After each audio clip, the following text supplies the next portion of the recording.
Kenapa kita umat Islam mengadakan peringatan Maulid Nabi Muhammad SAW? Toh para sahabat enggak bikin seperti ini.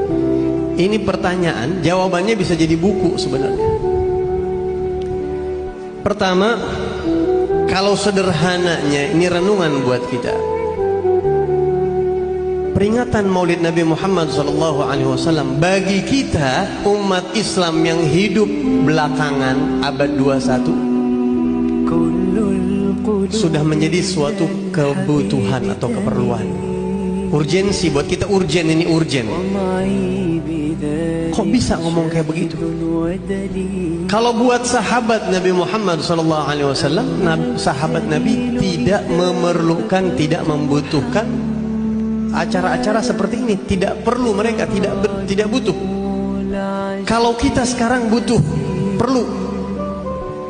Kenapa bisa begitu? Saya tanya, antum baca Quran perlu belajar tajwid apa enggak kira-kira? Sahabat Nabi perlu enggak? Enggak perlu. Sahabat Nabi udah umur 7 tahun udah jago bahasa Arab, bikin syair dia. Ya. Kita perlu belajar sejarah Nabi apa enggak? Sahabat Nabi perlu enggak? Sahabat Nabi mereka ikut setiap episode mata rantai sejarah Nabi, mereka menyaksikan, hadir. Mereka minum air yang keluar dari jari-jarinya Rasulullah. Mereka menyaksikan dengan mata kepala mereka bulan terbelah dua. Mereka melihat batu, mendengar batu yang zikir di tangan Nabi Muhammad, melihat pohon yang mengucap salam kepada Rasulullah.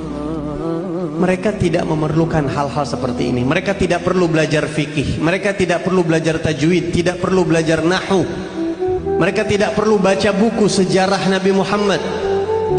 Tapi kita zaman sekarang ini, umat kita, umat Islam sekarang, berapa persen dari kita yang di rumah punya buku sejarah Nabi Muhammad? Berapa yang baca? Berapa yang hafal?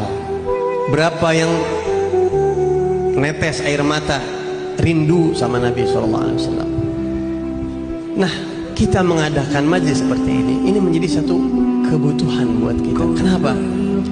Supaya kita bisa konsentrasi sama Nabi Muhammad SAW. Kata kuncinya konsentrasi sama Rasulullah. Konsentrasi.